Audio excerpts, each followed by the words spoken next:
Questo era il mio campo da gioco da piccolo. Con mia sorpresa sono tornato a giocarci da grande. Quando abitavo qui con i miei genitori, nel cortile si poteva giocare.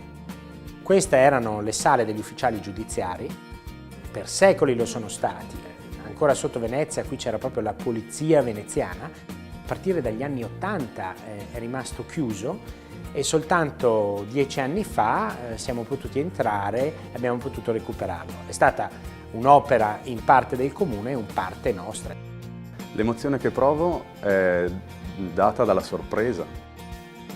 La sorpresa è quella di aspettarsi un ambiente piuttosto classico e di trovare invece colori e materiali completamente diversi da quelle che sono le aspettative. E come tutte le sorprese, anche questa provoca un'emozione, spero, positiva.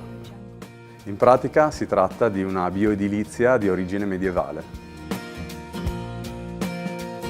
Qui noi siamo alle origini della storia della nostra città. Una Verona medievale che costruisce il suo primo palazzo comunale per celebrare la vittoria su un imperatore come Federico Barbarossa. E in un luogo come questo io sono voluto tornare alle origini della pizza. E alle origini della pizza cosa troviamo? Il lievito madre. Per chi la consuma il grandissimo beneficio è la digeribilità.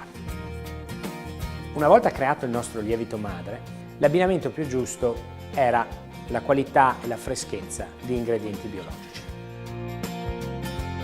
Abbiamo cercato con calma nel nostro territorio i migliori fornitori per questi ingredienti, quelli capaci di garantirceli con la stessa qualità tutto l'anno, e abbiamo costruito un menù intorno a questi ingredienti.